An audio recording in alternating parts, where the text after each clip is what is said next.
নিষিদ্ধ হারাম যেগুলো আল্লাহ যত কাজ হারাম করেছেন, হারামগুলোর মধ্যেও শীর্ষস্থানীয় যত হারাম আছে এর মধ্যে অন্যতম একটা হলো মানুষ হত্যা করা। মুহতারাম হাজিরিন, দুর্ভাগ্যজনকভাবে হলেও তো সত্য যে বর্তমান পৃথিবীতে বর্তমান সময়ে মানুষ হত্যা অনেক সহজ হয়ে গিয়েছে। আরো আসতে বললে ভালো হয়।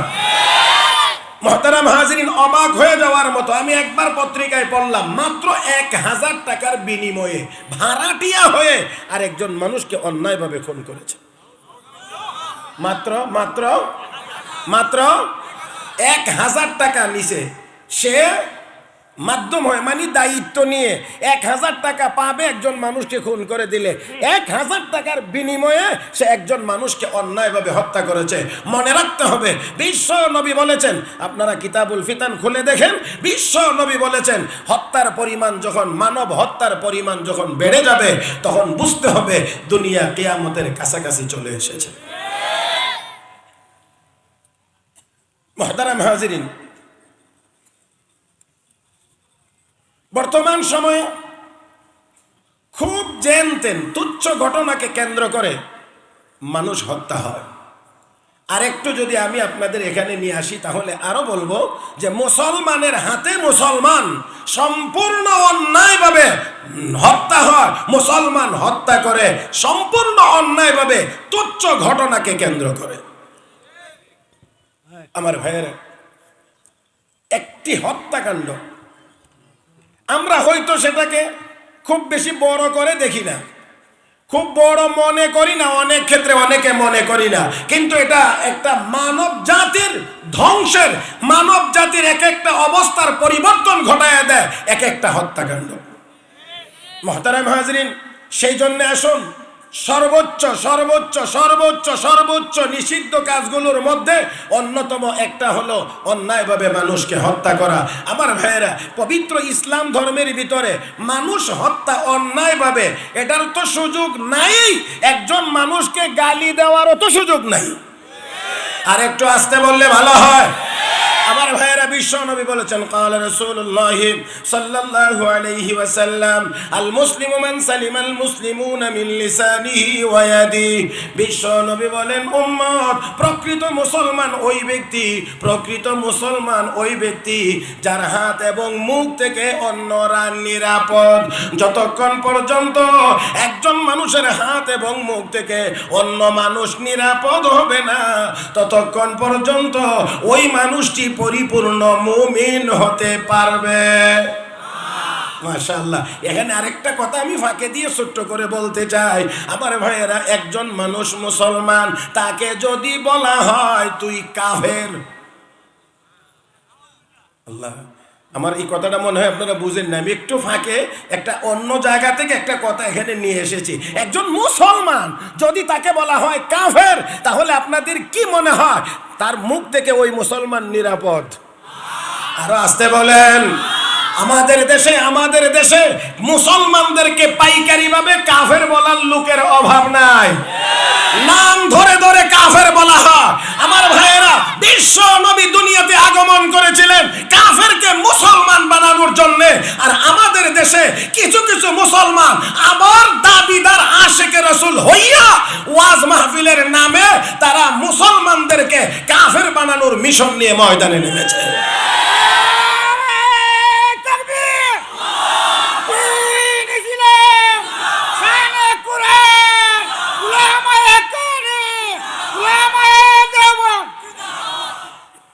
মাশাআল্লাহ, বুড়া মিয়ারও আলহামদুলিল্লাহ এত স্পিড। আল্লাহ আরো তৌফিক দান করুন। তবে আমিনটা যদ্দূর জোরে বলছেন, এই বুড়া মিয়ার সাথে তো আপনারা আল্লাহু আকবার এতটুকু জোরে বলেন নাই। কি কারণে বলেন নাই আমি তো বলতে পারবো না, বাকি আপনাদের ইনসাফের উপরে দিলাম। আমি মনে করি সুযোগ যদি চলেই আসে, আমি চাই না, আমি বলি না, আমি নির্দেশ দেই না, তবে এমন সুযোগ যদি চলেই আসে তাহলে আল্লাহু আকবার আসতে বলবেন কেন? এটা তো আমাদের হাতিয়ার, আর এই হাতিয়ার ব্যবহার হয় শয়তানের বিরুদ্ধে। তো শয়তানরে আসতে মারার অর্থ হইল কিছু মহব্বত শয়তানের প্রতি আছে। হুজুর ভালো আছেন? আসতে বলার অর্থ হলো শয়তানকে কিছু মহব্বত করি জন্য মায়া করে মারতে চাই। এ মুসলমান, আল্লাহু আকবার এমন জোরে বলতে হবে অন্তত পক্ষে ফিলিস্তিনের উপরে যারা হামলা করছে ওই বর্বর ইসরায়েলি বাহিনীর টনক পর্যন্ত যেন এখন নড়ে যায়, এমন জোরে আল্লাহু আকবার হওয়া লাগবে। রাজি রাজি রাজি, এবার হোক।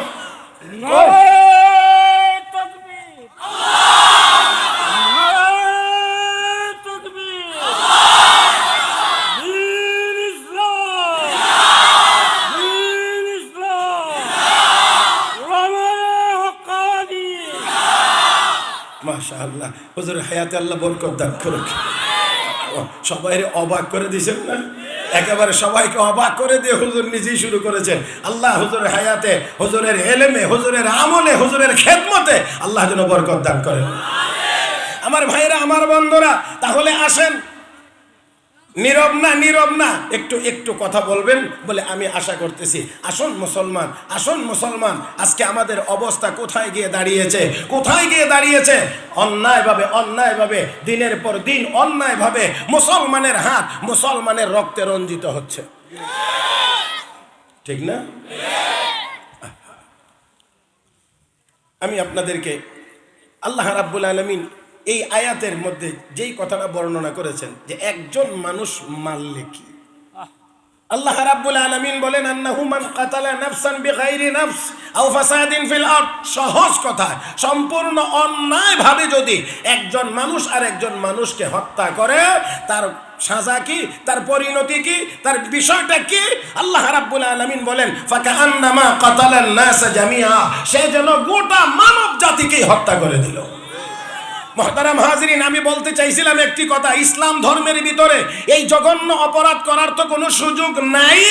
একজন মুসলমান, একজন মানুষ আর একজন মানুষকে গালি দেওয়ারও সুযোগ নাই, একজন খাটো মানুষকেও ব্যঙ্গ করে খাটো বলার সুযোগ নাই, একজন কালো মানুষকেও ব্যঙ্গ করে কালো বিশ্রী বলার সুযোগ নাই। মুহতারাম হাজিরিন, যেই ধর্মের ভিতরে এতটা কঠোরতা, শুধুমাত্র তা না, বিশ্ব নবী বলেছেন জন্তু, পশু, গবাদি পশু জবাই করবা, কুরবানির সময় পশু জবাই করবা। হে আমার উম্মত, ওইখানেও একটা গরুকে আরেকটা গরুর সামনে জবাই করিও না, এতে করে আরেকটা গরুর মানসিক কষ্ট হয়। এই কষ্টটাও যেই ধর্মের ভিতরে একটা জন্তুকে দেওয়ার অধিকার নাই, সেই ইসলাম ধর্মের ভিতরে অন্যায়ভাবে কোনো মানুষ হত্যা করার সুযোগ নাই।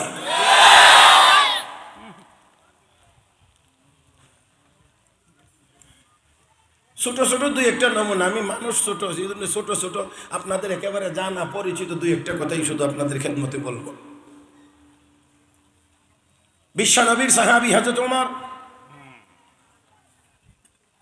যেই ব্যক্তিটি যা বলেন জমিনে আল্লাহ আরশে আজিম থেকে তা সাপোর্ট করে নাজিল করেন।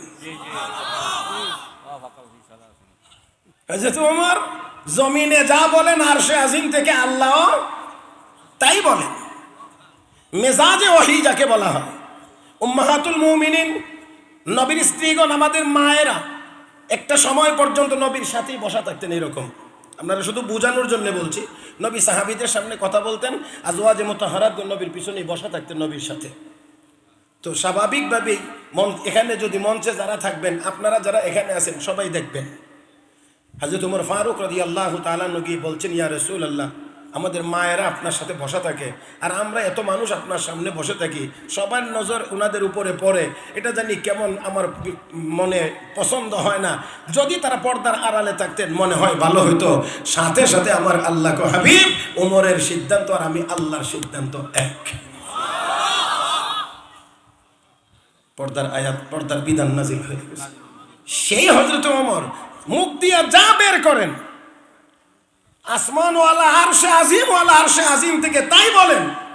সেই হযরত ওমর বেলালকে বলছিলেন কালো বেলাল।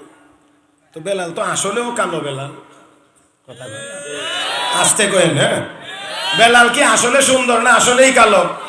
তো হযরত ওমর কি অসত্য বলছেন না সত্যটাই বলছেন? কিন্তু তারপরেও বেলাল একটু কষ্ট পেয়েছেন, পাইতেই পারেন, কারণ কালো তো আর কেউ ইচ্ছা করে হয় না। কে বানান? ইয়া আইয়ুহান নাস الناس إنا خلقناكم من ذكر وأنثى وجعلناكم شعوبا وقبائل لتعارفوا إن أكرمكم عند الله عند الله أتقاكم আল্লাহ রাব্বুল আলামিন বলেন, হে দুনিয়ার মানুষ, তোমাদেরকে আমি আল্লাহ একজন পুরুষ এবং একজন মহিলা থেকে বানাইছি। আওয়াজ করে বলেন পুরুষের নাম। মাশাআল্লাহ, এটাই জানতে চাইছিলাম যে আপনাদের জানা থাকার কথা। পুরুষের নাম আদম, মহিলার নাম হাওয়া।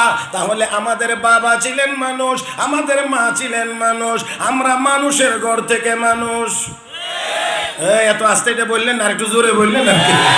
আমরা মানুষের ঘর থেকে মানুষ, আমরা কখনোই বানর ছিলাম না।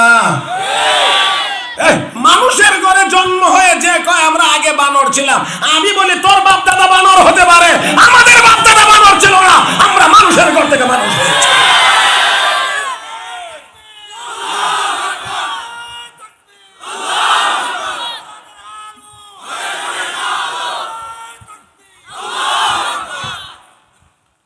আল্লাহ রাব্বুল আলামিন বলেন, একজন পুরুষ এবং একজন মহিলা থেকে তোমাদেরকে বানাইলাম, বিভিন্ন গোষ্ঠীতে বিভক্ত করলাম, বিভিন্ন ভাবে মানুষ বানাইলাম, কাউকে লম্বা, কাউকে খাটো, কাউকে ফর্সা, কাউকে কালো। এটা দ্বারা মর্যাদার মাপকাঠি না, মর্যাদার জন্য না, লিতাআরাফু, সহজে যেন একজন আরেকজনকে চিনতে পারো সেই জন্য। আল্লাহর দরবারে ওই লোকটা দামি যার কলবে আল্লাহর ভয়, যার কলবে আল্লাহর ভয় বেশি। আল্লাহর দরবারে ওই লোকটা দামি। আমার ভাইয়েরা, বেলাল চেহারা শুরুতে যেমনই হোক, বেলাল যতই কালো হোক, যতই কাটিং কুটিং ভালো না হোক, কিন্তু বেলাল আল্লাহর কাছে কম দামি না বেশি দামি? আল্লাহর কাছে দামি, আল্লাহর কাছে দামি। ইন্নাল্লাহা লা ইয়ানজুরু ইলা সুওয়ারিকুম ওয়া আমওয়ালিকুম ওয়ালাকিন ইয়ানজুরু ইলা কুলুবিকুম ওয়া আমালিকুম। আল্লাহর নবী বলেন, আল্লাহ তোমাদের চেহারা সুরত দেখেন না, আল্লাহ তোমাদের সুরতের দিকে তাকান না, সম্পদের দিকেও তাকান না, আল্লাহ তোমাদের কলবের দিকে তাকান, তোমাদের আমলের দিকে তাকান। হে মুসলমান, মর্যাদার যদি মাপকাঠি হয় আমল আর তাকওয়া, এটাই যদি মর্যাদার মাপকাঠি হয়, আমি নির্দ্বিধায় বলতে পারি এই দেশের হক্কানি উলামায়ে কেরামের চেয়ে দামি তো কেউ হতে পারে না। মানলেও না মানলেও কেউ মানতে চাইবে না। আমার ইয়ার যদি না বুঝেন, আমি এর পরে আর বুঝানোর মতো না, কারণ অনেকে ঘাড়ে ঠেলবে না, আমরা দামি, আমরা দামি, আমরা দামি। তুমি হারিয়া মতো আবার দাবি করো আমি দামি। যাক, সেই দিকে যাইতে পারবো না। আমি আরেকটু সোজা হাঁটতে চাই। মুহতারাম হাজিরিন, আল্লাহ আমাদের সবাইকে তৌফিক দান, বুঝার তৌফিক দান করুন, বুঝার তৌফিক দান করুন। জোরে বলি আমিন। হযরত বেলালকে হযরত ওমর কি বলছিলেন? যে ওমর জবানে যা বের করেন আরশের মালিক কয় ওমরের সিদ্ধান্ত আর আমার সিদ্ধান্ত হয় না, ওমরের সিদ্ধান্ত আর আমার সিদ্ধান্ত। বদরের যুদ্ধে সব বন্দী কাফের সৈনিকদের ব্যাপারে সকল সাহাবায়ে কেরাম, বিশেষ করে হযরত আবু বকর সিদ্দিকের মতামত ছিল টাকা পয়সা নিয়ে তাদেরকে ছেড়ে দেওয়া হোক, তারা ইসলাম ধর্ম গ্রহণের সুযোগ পাবে, অপর দিক দিয়ে আমাদের অর্থনৈতিক অবস্থাটা একটু চাঙ্গা হবে। হযরত ওমর বলছিলেন না, এদের সবাইকে হত্যা করা হোক। নবী হযরত আবু বকরের মতামতকে গ্রহণ করেই তাদেরকে ছেড়ে দেওয়ার সিদ্ধান্ত দিয়েছিলেন। আল্লাহ রাব্বুল আলামিন সাথে সাথে হাবিব হাবিব হাবিব, ওমরের সিদ্ধান্ত আর আমি আল্লাহর সিদ্ধান্ত ছিল এক। আল্লাহু আকবার। যেই লোকটা এইভাবে এইরকম আল্লাহর প্রিয়, সেই ব্যক্তিটা হযরত বেলালকে বলছেন কালো বেলাল। বেলাল এসে কই, ইয়া রাসূলুল্লাহ, আমাকে হযরত ওমর কালো বেলাল বলছেন, আমি একটু কষ্ট পেয়েছি। নবী কয়, ও ওমর, তুমি তো এখন মুসলমান, কিন্তু কুফরি জামানার দুর্গন্ধ দেখি এখনো পাওয়া যায়। হ্যাঁ, কুফরি জামানার দুর্গন্ধ দেখি এখনো পাওয়া যায়। হযরত ওমর বাকি জীবন আর কালো বেলাল না, শুধু বেলালও বলেন নাই, বলছেন সাইয়্যিদুনা বেলাল, সাইয়্যিদুনা বেলাল, সাইয়্যিদুনা বেলাল। বেলাল আমাদের সর্দার, বেলাল আমাদের সর্দার, বেলাল আমাদের সর্দার। সেই ধর্মের নাম ইসলাম। মুহতারাম হাজরিন, আরেকটু ছোট্ট আরেকটা কথা বলতে চাই। সাইয়েদেনা হযরতে আলী রাদিয়াল্লাহু তাআলা আনহু জিহাদের ময়দানে, যুদ্ধের ময়দানে যুদ্ধ করতে করতে করতে করতে এক কাফের সৈনিককে পরাস্ত করে তার বুকের উপরে চড়ে বসেছেন, তরবারি চালাইবেন। যুদ্ধের ময়দানে সেই অনুমতি তো অবশ্যই আছে।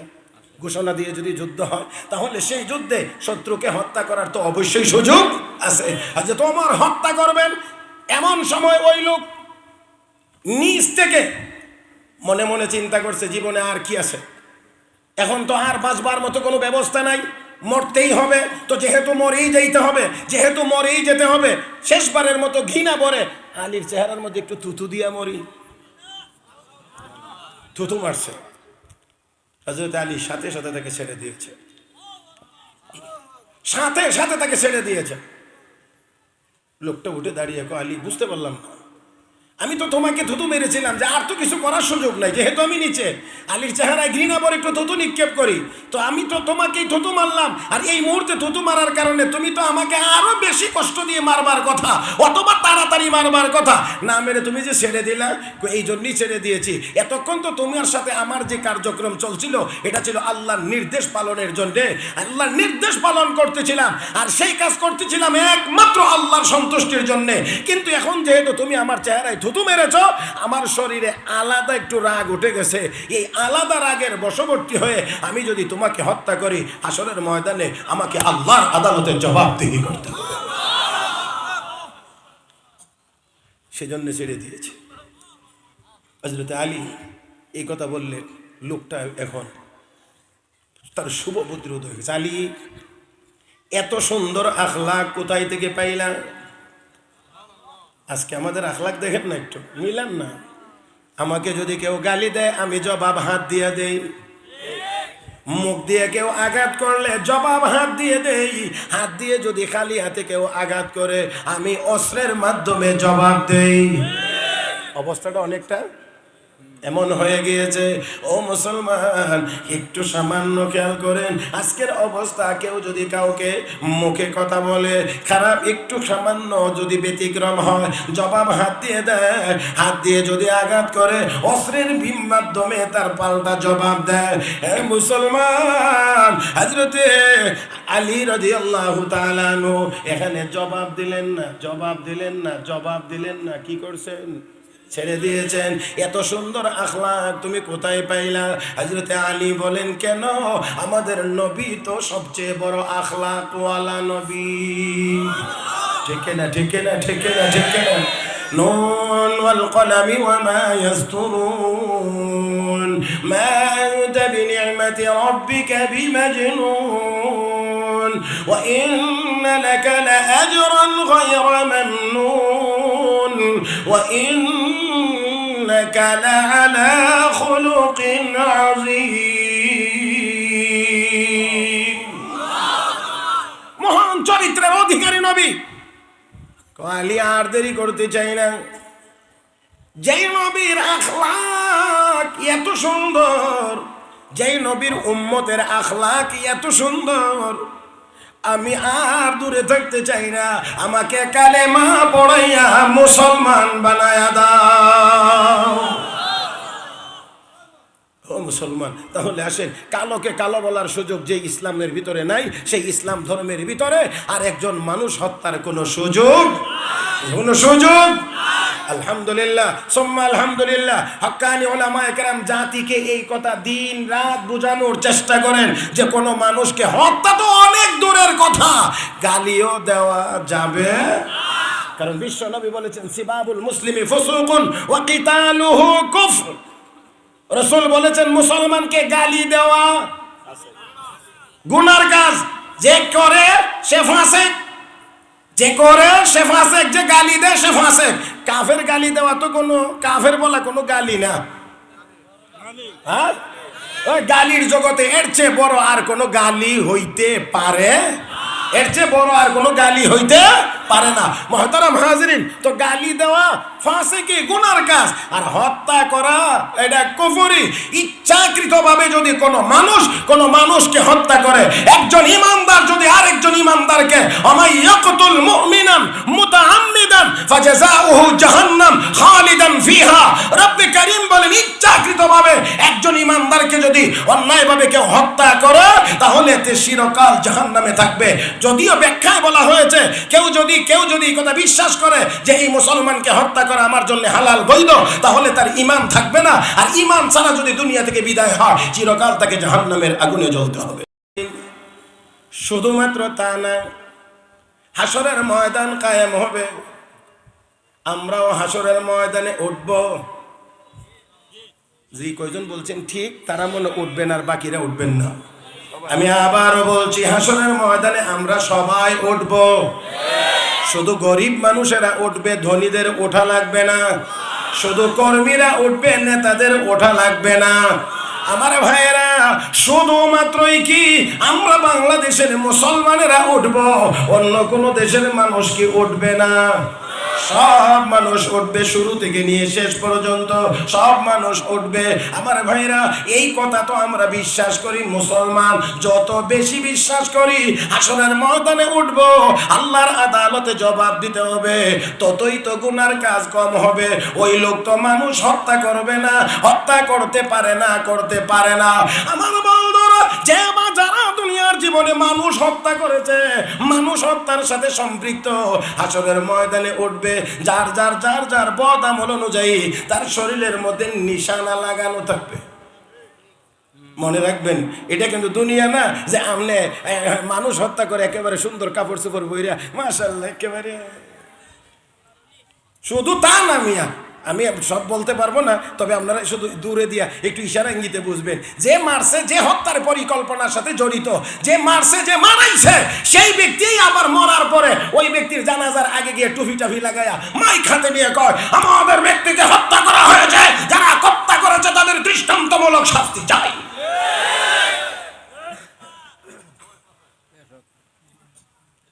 বুঝলে বুঝেন, আর না বুঝলে আমি 150 কিলোমিটার দূরে দিয়ে আসি। না বুঝলে আমার কিছু করার নাই, আমি কিছু করতে পারবো না। মুহতারাম হাজরিন, একটি কথা মনে রাখতে হবে।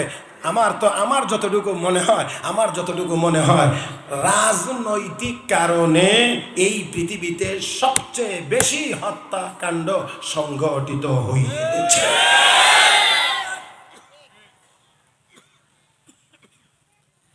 এর চেয়ে বেশি বলা যাবে না, এর চেয়ে আর বেশি বলা যাবে না। অদ্দূরের মধ্যেই আপনারা বাকিটা বুঝে নিতে হবে, বাস অদ্দূর পর্যন্তই থাক। তবে আমি শুধু এতটুকু বলতে চাই, এই হত্যাকাণ্ড, এই হত্যা, মানব হত্যা, এটা ছোট অপরাধ না বড় অপরাধ? হাসরের দিন যার অপরাধ অনুযায়ী তার সূরত হবে, তার আলামত হবে। কেমন? দুনিয়াতে অনেক মানুষ আছে ভূমি দস্যু, আর একজনের জায়গা দখল করে। এই বদ অভ্যাস আস্তাগঞ্জের মুসলমানের নাই, এটা আমরা এই দিকের কথা কইতে আছি। আইন ঠেলতে দুটা জায়গা ছিল, 20 শতক বাঘে সমান 10 শতক, মাঝখান দিয়ে আইল। কয়েক বছর পরে ফিতা ফেলাইয়া দেখে একটার মধ্যে 8, একটার 12। মাটি কি হাঁটতে গেল নাকি এই দিকে? মনে রাখবেন, তখন কদ্দুর করবেন, মনে কদ্দুর চায় অদ্দুর কইরেন। তবে একটু মনে রাখবেন, বিশ্ব নবী বলেছেন, দুনিয়ার জীবনে যে যতটুকু জায়গা দখল করবে, যতটুকু, আধা হাত, 4 আঙ্গুল, 1 হাত, 5 হাত, 1%, 5%, যে যতদূর জায়গা দখল করবে, অদ্দুর জায়গা সাতবক নিচ পর্যন্ত গেলে যত মাটি হবে, সবগুলো মাটি একসাথে করে আল্লাহ বুঝা বানায়া ওই ব্যক্তির মাথায় দিয়ে হাসরের ময়দানে দাঁড় করাবে। ওই দিন বুঝা দেখলেই বুঝে নেব হাসরবাসীরা, ইনি ওই কামলা। আর আমি আরেকটু জোরে কান, কে কি কামলা? কারণ বুঝাটা কত ছোট হবে আপনারা টের পাইতেছেন না? কত ছোট হবে আমার ভাইয়েরা। গত বছরের আমার যতটুকু মনে আছে, আমার বিষয় ছিল সুদ। হাসরের মাঠে সুদখোরেরা উঠবে, এক একজনের ভেট নামের টাঙ্কিটা এক একটা বিশাল বড় ঘরের সমান হবে।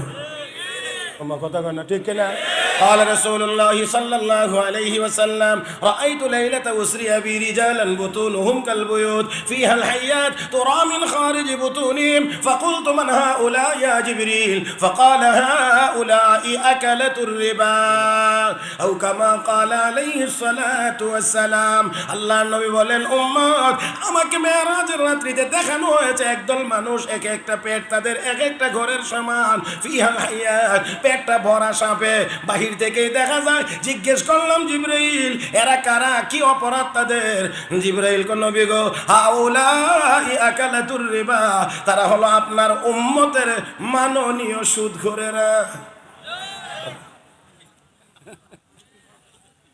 মাননীয় কি আমি তরজমা ভুল করছি নাকি কোরআনে আছে না বাশশিরিল মুনাফিকিনা বিআন্না লাহুম আযাবান আলিমা আল্লাহ কোরআনে কো মুনাফিকদেরকে আপনি মানে যন্ত্রণাদায়ক শাস্তির সুসংবাদ দেন আল্লাহ কো শাস্তির কথা আবার কো সুসংবাদ দেন তা আমিও তো ইডোই কইছি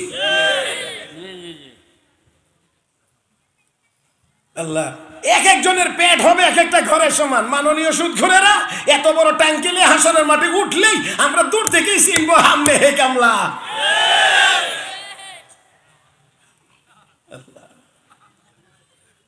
আসেন মাল আছে যাকাত দেয় না আসেন এমন লোক والذين يكنزون الذهب والفضة ولا ينفقونها في سبيل الله فبشره بعذاب أليم يوم يحمى عليها في نار جهنم فتكوى بها جباههم وجنوبهم وظهورهم هذا ما كنزتم لأنفسكم فذوقوا ما كنتم تكنزون সম্পদ আছে যাকাত দাও না এই মাল হাসরের দিন গরম করে দাগ দেওয়া হবে ইয়াউমা ইউহমা আলাইহা ফি নারি জাহান্নাম ফাতুকওয়া বিহা জিবাহুহুম ওয়া জুনুবুহুম ওয়া যুহুরুহুম সামনে দিয়ে দিবে কপালে দুই সাইডে দিয়ে দিবে পিঠের মধ্যেও দিবে ও মা আপনারা একটু বলেন তো দেখি সামনে দিয়ে যদি কিছু মানুষ আসে কপালে দাগ দেখে কইব উনি হেই কামলা মাল আসিল যাকাত দিছে না কারণ সবাই সামনে দিয়ে নাও তো আসতে পারে সাইডে দিয়ে যদি কেউ চলে যায় এজন্য সাইডে দাগ দেওয়া হবে সাইড দিয়ে দেখে যেন বুঝতে পারে উনি হে কামলা মাল ছিল যাকাত দেয় নাই মুহতারাম হাজিরিন পিঠের মধ্যে দেওয়া হবে পিছন দিক দিয়েও যেন দেখে চিনতে পারে সম্পদ ছিল গরিবের হক আদায় করে নাই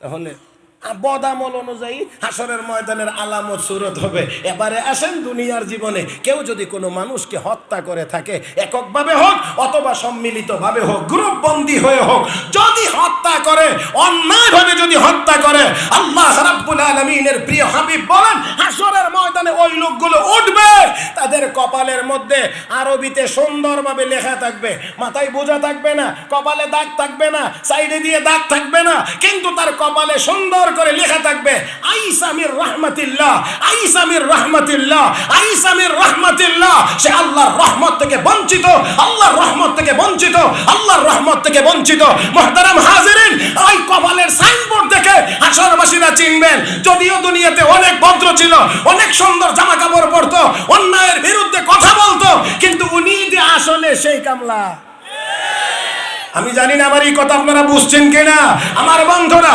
আমার মনে হয় হাসরের ময়দানে সেদিন দেখা হবে কত জনের হাত কত মানুষের রক্তে রঞ্জিত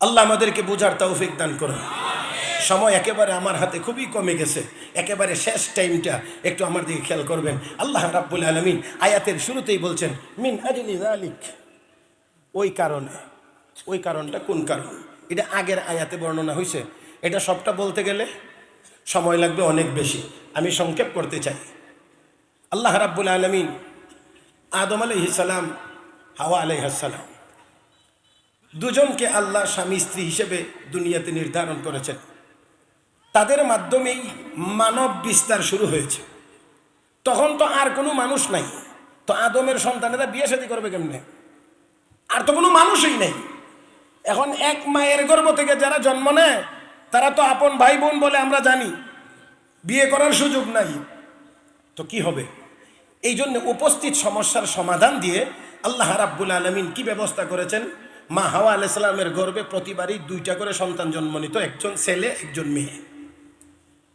আর ওই মুহূর্তে একসাথে যেই ছেলে আর যেই মেয়ে জন্ম নিত একত্রে, তারাই আপন ভাই বোন বলে গণ্য হইতো। এই জন্যে আগের বছরে যেই সন্তান জন্ম নিয়েছিল ওইখানের মেয়ে আর পরেরটার ছেলে, এখন একটার ছেলে আগেরটার মেয়ে, বিয়ে শাদী আল্লাহ জায়েজ করে দিয়েছিলেন। সেই ধারাবাহিকতা। কাবিল নামে আদম আলাইহিস সালামের এক ছেলে ছিল, তার সাথে যেই বোনের জন্ম হয়েছিল সেই বোনটা ছিল অত্যন্ত সুশ্রী সুন্দরী। হাবিল আরেক ছেলের নাম, তার সাথে যেই বোনের জন্ম হয়েছিল সেই বোনটা ছিল একটু দেখতে অসুন্দর।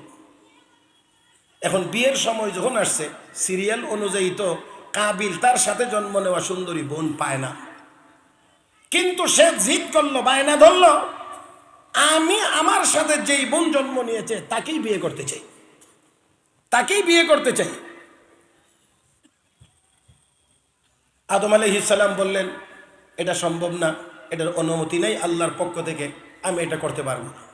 কিন্তু সে এই জায়গাতে জিদ খুব শক্ত করেই ধরে রাখছে, বায়না খুব শক্ত করেই ধরছে। সর্বশেষ আদম আলাইহিস সালাম নির্দেশ দিলেন, আচ্ছা ঠিক আছে, তোমরা দুজনেই আল্লাহর দরবারে কুরবানি পেশ করো, যার কুরবানি কবুল হবে সেই সঠিক, যার কুরবানি কবুল হবে সেই সঠিক। মানে তোমার কুরবানি যদি কবুল হয় তাহলে তুমি এই মেয়েকে, তোমার সাথে যে জন্ম নিয়েছে যেই বোন, তুমি তাকে বিয়ে করতে পারবা। আদম আলাইহিস সালাম আল্লাহর পয়গম্বর, ভালো করে জানেন যেই কাজ নিষিদ্ধ, যেই কাজ নিষিদ্ধ, নিষিদ্ধ কাজের উপরে কোনো কুরবানি আল্লাহর দরবারে কবুল হইবে। কোরআনে আল্লাহ বর্ণনা করছেন, নবীকে নির্দেশ দিয়ে বলছেন, ওয়াতলু আলাইহিম নাবা আবনাই আদম বিল হক إذ قربا قربانا فتقبل من أحدهما ولم يتقبل من الآخر قال لأقتلنك قال إنما يتقبل الله من المتقين। হে নবী, আদমের 2 সন্তানের ঘটনা আপনি বর্ণনা করেন, সঠিক ঘটনাটা আপনি জাতির সামনে উপস্থাপন করেন। এখন দুজন কুরবানি পেশ করছেন, কাবিল এবং হাবিল দুজন। আর তৎকালীন সময়ে কুরবানি কবুলের বিশেষ নমুনা ছিল, মাঠে নিয়ে রেখে দেওয়া হইতো, আকাশ থেকে আগুন এসে যারটা কবুল হইছে তারটা আগুনে গ্রাস করে জ্বালাইয়া দিত, বোঝা যাইত তারটা কবুল হইছে। আর যারটা কবুল হইতো না তারটা মাঠে পড়ে থাকতো। পরবর্তীতে এই পদ্ধতি আল্লাহ উঠায় নিয়েছেন, আল্লাহ আমাদেরকে বেইজ্জতি থেকে বাঁচাইছেন। যদি এখনো এই পদ্ধতি চালু থাকতো, কুরবানির জন্তু কতটা যে মাঠে পড়ে থাকতো আল্লাহ ছাড়া কেউ জানে না। কতজনের কোরবানি কবুল হইতো আর কতজনের না। কোরবানি আইলে হুশ থাকে না, কত বড় গরু কোরবানি দিবে, কথা বুঝেন নাই? ফ্রিজ কোম্পানিওয়ালারা ডিসকাউন্ট দেয়, পবিত্র ঈদ উল আজহা উপলক্ষে বিশেষ অফার। মাশাআল্লাহ, গরুর আগে আগে ফ্রিজ কিনে। টাকা না থাকলেও ধার কর্জ কইরা হলেও কোরবানি দেয়। আর মোটা তাজা যত বেশি, আল্লাহ মাফ করুন, কিছু কিছু ক্ষেত্রে বাদে অধিকাংশ ক্ষেত্রেই মোটা যত বেশি, তাইনের ঘুষের বান্ডেলও মোটা তত বেশি। বেশি কড়া হয়ে গেছে, হ্যাঁ হইলে হইছে, কিছুই করার নাই। অবস্থা খুবই এত ভয়াবহ যে যেখানে পায়, যে যারে যেখানে বসায় দেয় এখানে বসে খা, যেই চেয়ারে যে বসে এখানে বসে খাইতে থাকে, খাইতে খাইতে শেষ পর্যন্ত চেয়ারের ভাওটা সুদ্ধা খাইয়া লাইতো।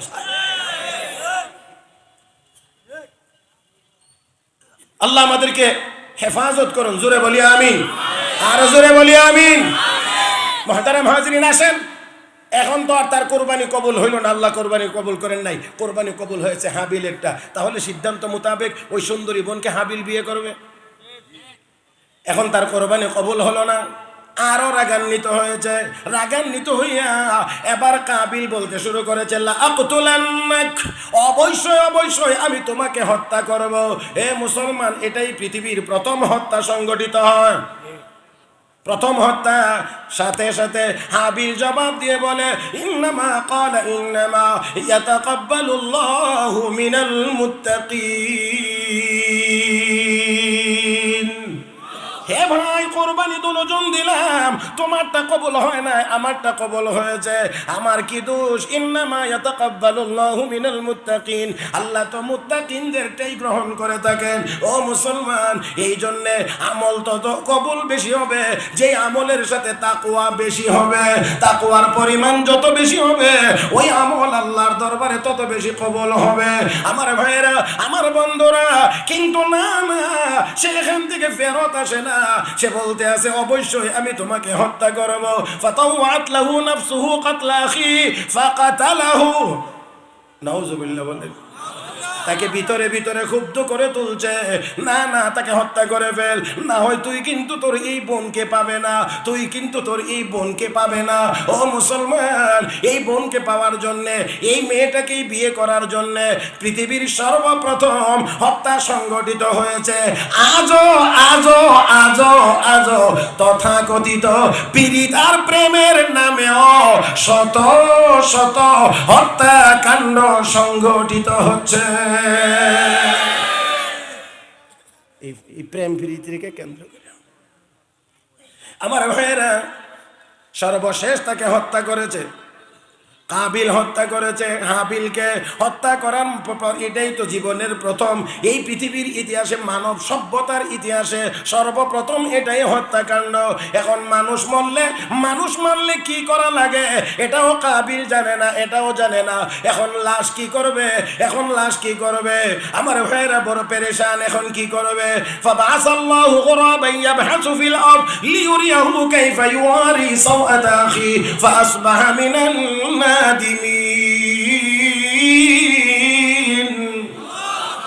আল্লাহ দুইটা কাক পাঠাইয়া দিছে, দুইটা কাক ঝগড়া লাগিয়ে একটা আরেকটারে মারছে, মারার পরে টুট দিয়ে খোসাইয়া মাটি সরাইয়া গর্ত করছে।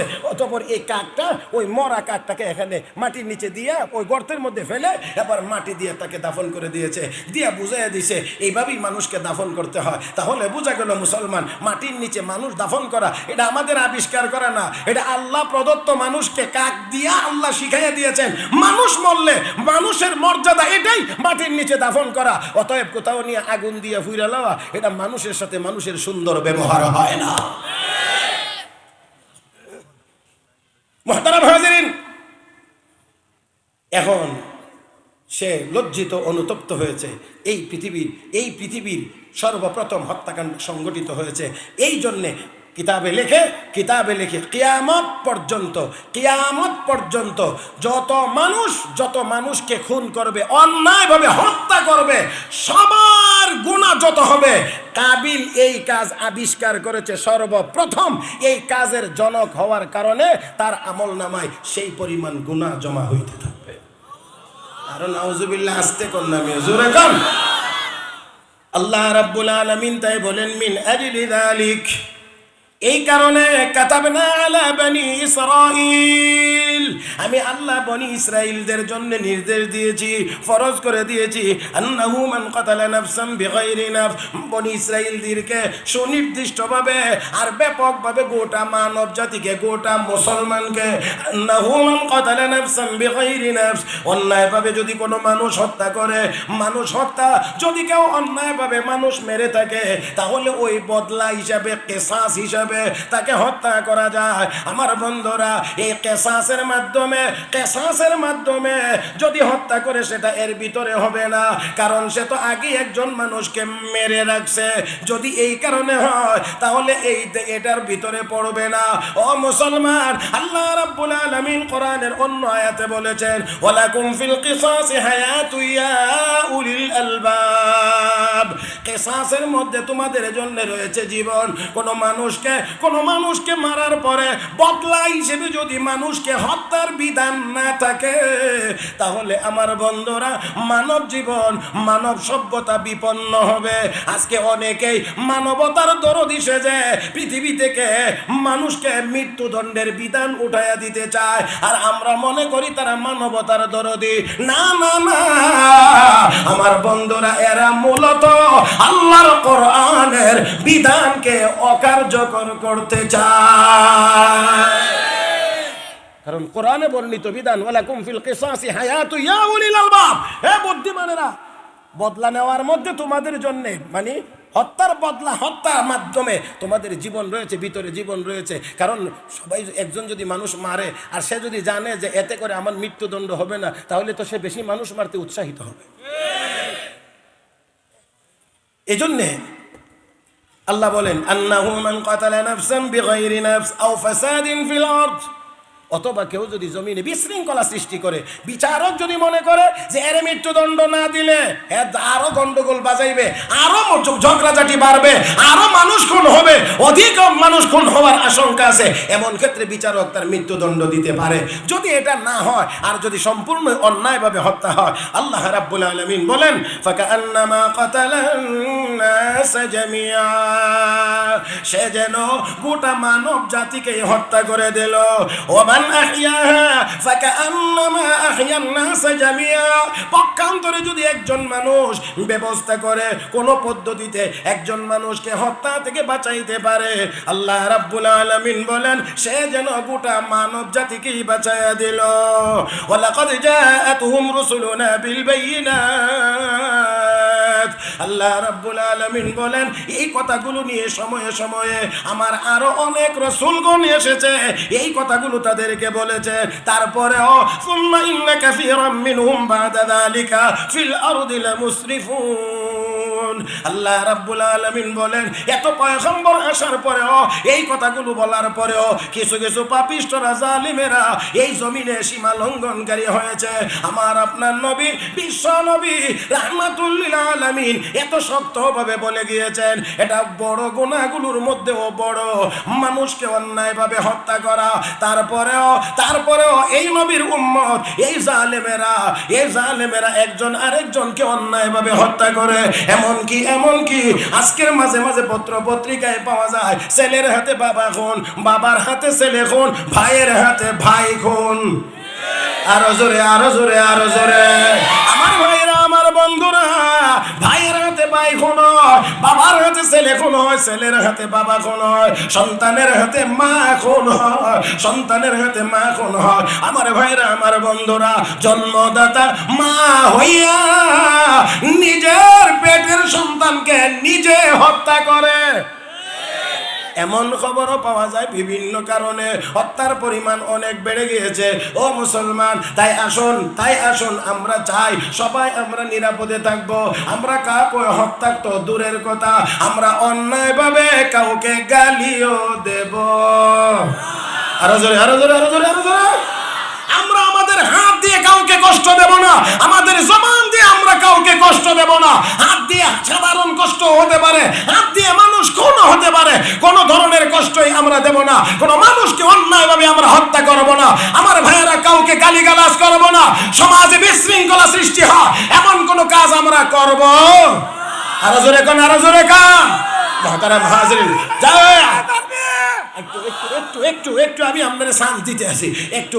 আমার ভাইয়েরা, আমার বন্ধুরা, যদি আমরা সেই হত্যাযজ্ঞ সহ যাবতীয় সামাজিক অন্যায়, আমরা একজন আরেকজনকে গালি দেই, মারামারি, বিভিন্ন রকমের ঝগড়াঝাটি করি, এটা মহব্বতের মধ্যে ত্রুটি থাকার কারণে, আন্তরিকতার অভাব থাকার কারণে। এই জন্য ১৫০০ বছর আগে বিশ্ব নবী বলে গিয়েছেন, উম্মত ততক্ষণ পর্যন্ত তোমরা জান্নাতে যাইতে পারবে না যতক্ষণ পর্যন্ত মুমিন হতে পারবে না। আর ততক্ষণ মুমিন হতে পারবে না ততক্ষণ একজন আরেকজনকে মহব্বত করতে পারবে না। আর মহব্বত ততক্ষণ হবে না যতক্ষণ একজন আরেকজনকে সালাম দিতে পারবে না। তার মানে হলো সালাম দাও, মহব্বত বাড়বে। কি দিলে? আস্তে কয়েন, কি দিলে? আরে সালাম দিবে দূরের কথা, এখন ফিরাও চায় না। আমাদের দেশে এখন যে অবস্থা বিরাজ করতেছে, একদল আরেক দলের দিকে ফিরাও চায় না। তাদের মধ্যে যদি সুন্দর করে সালামের ব্যবস্থা থাকতো, আসসালামু আলাইকুম ওয়া রাহমাতুল্লাহ, সাক্ষাতে যদি মাঝে মাঝে বলতেন, আমাদের মাননীয় ওবায়দুল কাদের সাহেব, মির্জা ফখরুল সাহেব দেখে যদি বলতেন আসসালামু আলাইকুম ওয়া রাহমাতুল্লাহ, আর উনিও যদি বলতেন ওয়া আলাইকুম আসসালাম ওয়া রাহমাতুল্লাহ, তাহলে আমার মনে হয় দেশে এত দ্বন্দ্ব থাকার কথা ছিল না। আমার ভাইয়েরা, দেখেন, একটু চিন্তা করেন। আসেন, আমরা মুসলমান, আমরা ভুলে যাইতে পারি না। আমরা, আমাদের আল্লাহ এক, আমাদের নবী এক, আমাদের কোরআন এক, আমাদের নামাজ এক, আমাদের মসজিদ এক। আসুন আসুন মুসলমান, আমরা আজ থেকে বেশি বেশি করে সালাম দেব ইনশাআল্লাহ। রাসূল বলেন, যদি সম্প্রীতি যদি কায়েম করতে চাও তাহলে আফসুস সালাম বাইনাকুম, তোমাদের মধ্যে সালামের প্রসার করবো তো ইনশাআল্লাহ। আস্তে কোন করবো তো ইনশাআল্লাহ। সালাম পরে না আগে? আরে জোরে কোন না, সালাম পরে না আগে? আরে আগে দিলেই তো সালাম হয়, পরে দিলে তোর সালাম হয় না। পরে দিলে কি হয়? জবাব হয়। প্রথমে যে দে এটা সালাম হয়, সালাম দেব ইনশাআল্লাহ। মুহতারাম হাজির, সময়ের আলোচিত ব্যক্তি আপনাদের সামনে চলে এসেছেন। আমি কথা বাড়াইতে চাই না। সর্বশেষ আমার কথা, আলোচনার এই বিষয়ের সাথে না মিললেও আমি একটি কথা শুধুমাত্র বলছি, আজকে মুসলমান, আমাদের মধ্যে সবচেয়ে বেশি প্রয়োজন এখন আন্তরিকতা এবং মহব্বত। কথা কয় না। মহব্বত না থাকার কারণে, আন্তরিকতা না থাকার কারণে, ঘাটতি থাকার কারণে, কম থাকার কারণে 58টি মুসলিম দেশ পৃথিবীতে থাকার পরেও তো ফিলিস্তিনের মুসলমানদের পক্ষে আমাদের যেই ভূমিকা পালন করার দরকার ছিল আমরা তা করতে পারি নাই। আর না হয় আমার শেষ কথা আমি বলতে পারি, সব সময় বলি, প্রায় মাহফিলগুলোতে বলার চেষ্টা করি, যেই পৃথিবীতে আমরা 200 কোটি মুসলমান, যেই পৃথিবীর 40 ভাগ ভূখণ্ড আমাদের দখলে, যেই পৃথিবীর খনিজ সম্পদ, দামি সম্পদ বেশি মুসলমানের দখলে, যেই মুসলিম উম্মাহ পারমাণবিক শক্তি সম্পন্ন, সেই পৃথিবীতে নিজ মুসলমান কেন 80 লাখ ইহুদিদের কাছে জিম্মি হয়ে থাকবে? কেন 80 লাখ ইহুদির হাতে মুসলমান এমন বেপরোয়াভাবে মার খাইবে? 200 কোটি মুসলমান যদি আমরা ঐক্যবদ্ধ হয়ে নবীর উম্মত মহব্বতের বন্ধনে আবদ্ধ হয়ে একবার ময়দানে নেমে যদি বলতে পারি আল্লাহু আকবার, আমার বিশ্বাস হয় ইসরায়েল নামের এই জারজ রাষ্ট্রের নাম পৃথিবীর মানচিত্রে থাকতে পারে না।